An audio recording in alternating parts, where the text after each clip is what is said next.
कडनं जो व्हिडिओ काढण्यात आला। वेदांत, मी तुला पुन्हा एकदा थोडंसं थांबवते, कारण शिंदेच्या शिवसेनेच्या नेत्या शीतल म्हात्रे सध्या फोनवरून आपल्या सोबत आहेत।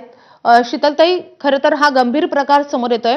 मातोश्री बाहेर एक ड्रोन उडताना दिसलेला आहे आणि त्यामुळे मातोश्रीवर कोणीतरी नजर ठेवतेय अशा प्रकारचा आरोप आता ठाकरेंच्या शिवसेनेचे नेते करतायत।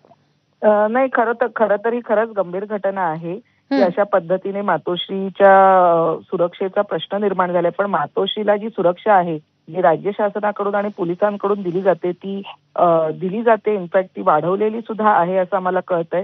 त्याच्यामुळे अशा पद्धतीने जर ही घटना घडत असेल तर ही खरोखर गंभीर आहे। परंतु यामध्ये काही प्रश्न सुद्धा निर्माण होत आहेत की जसं आता इलेक्शन येऊ घातलेलं आहे स्थानिक स्वराज्य संस्थेचं, तर हे इलेक्शनच्या काळात असे घटना कशा काय पुढे येत आहेत, तर ह्याच्या मागे नक्की कुणाचा हात आहे हेही बघणं तेवढंच महत्वाचं आहे।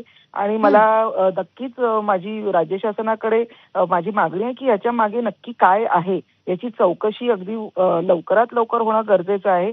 कारण अशा पद्धतीने हे जे आपलं राज्य आहे त्याचे गृहमंत्री माननीय फडणवीसजी आहेत, हे अतिशय चांगल्या पद्धतीने फडणवीसजी आपलं राज्य चालवत आहेत। परंतु ज्या पद्धतीने आधी जिलेटिनच्या कांड्या ठेवल्या गेल्या होत्या तसं हे सरकार नाहीये याची आम्हाला कल्पना आहे। परंतु ही जी घटना आहे याची लवकरात लवकर चौकशी होणं गरजेचं आहे आणि याच्या मागे नक्की कुणाचा हात आहे हे होणं गरजेचं आहे।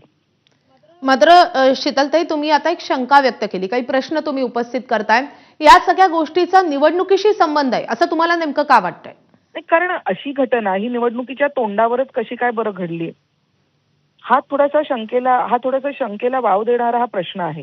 कारण अशा पद्धतीची घटना घडू नये, परंतु ही घडलीये आणि याच्या मागे कुठलंही राजकारण असू नये एवढीच आमची अपेक्षा आहे। आणि याच्या मागे जर कोणाचा हात असेल तर त्याची चौकशी ही लवकरात लवकर आणि तातडीने व्हावी एवढी आमची अपेक्षा आहे। शीतलताई, धन्यवाद आमच्याशी बातचीत केल्याबद्दल। धन्यवाद। तर उद्धव ठाकरेंच्या मातोश्रीवर नेमकी कुणाची नजर आहे असा प्रश्न उपस्थित करण्यात येतोय। सुषमा अंधारे यांनी काही गंभीर प्रश्न उपस्थित केलेत। मातोश्री निवासस्थानाची सुरक्षा वाढवा अशी मागणी